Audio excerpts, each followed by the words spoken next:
Okay, so this is going to be God's time, and while the FBI gets their time with their warning, I will be discussing a little bit about the purpose for this particular video.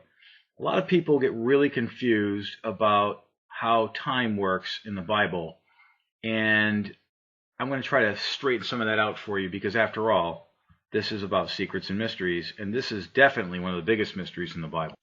So this is Charles Darwin, and he's kind of saying, hey, let's keep this a secret.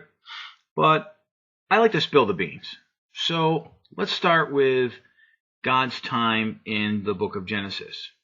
When God did the 6 days of creation and rested on the seventh day, from a God perspective, a day in heaven is 1,000 years on earth. So, and this is biblical because, that's what the Bible tells us, and I'll get to that in a little bit. So basically, creation took place over the course of about 6,000 years. And that's from the biblical perspective. Just so you get an idea of how time works. It also might be the reason why sometimes it feels like a period of time, an era, a generation, can take kind of long from our perspective. But then looking back, historically speaking, it really doesn't take all that long at all. And that's sort of where the weird biblical relativity of time fits science very well. Even within our own lives, and right now as I make this video, we're experiencing a very, I would say, pensive, intense time during the aftermath of the 2020 election, and we're waiting to see exactly how this turns out.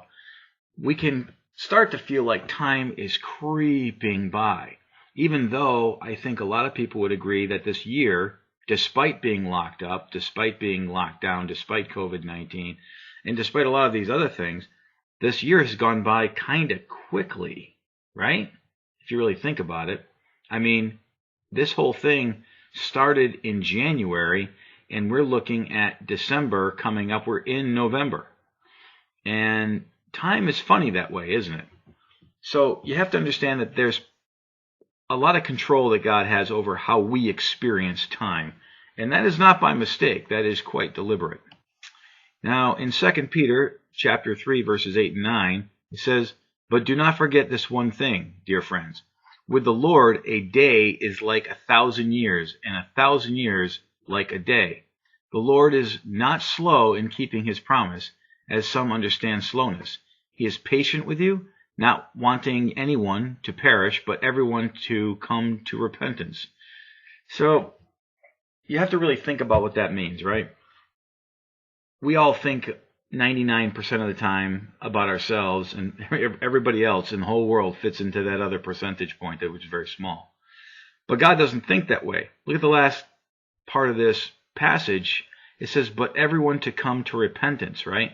So he's trying to provide spaces of time for people that you know and love, people you don't know, people you don't love, to have the opportunity to come to their senses, so to speak, to realize that they're living in biblical times, and to have that space and that space in time to make a decision that will have literally lasting implications for all time.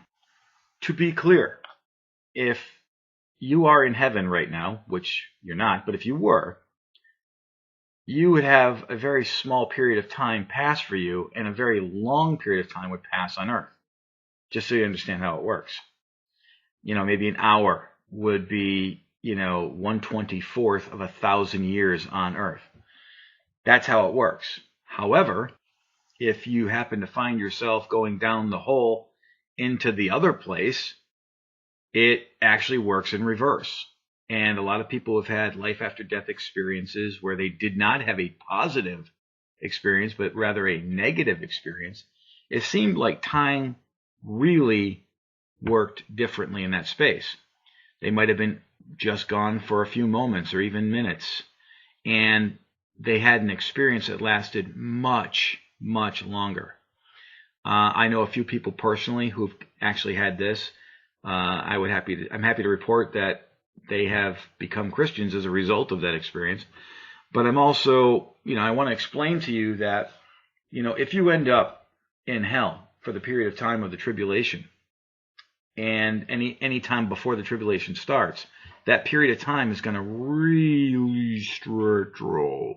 It's going to take a long time for time to go by, because one day on earth is 1,000 years in hell. Now that is not a great deal, just so you know. And you need to impart that to your friends, because that's how it works. And again, this part of it is from personal experience, ministering to other friends and family members, and diving deep into the Word, really deep. So it's not going to come out and say it like point blank, like it does in 2 Peter. But 2 Peter kind of sets you up to understand it, and also to understand that hell is a punishment, a prison before the final judgment.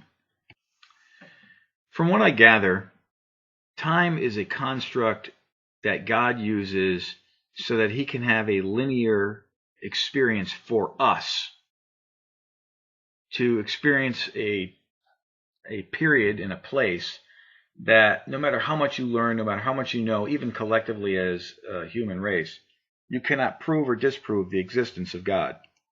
And he provides you the time here that you need to come to the place where you're going to decide or not for yourself whether or not you spend whatever is left of time with God or without him.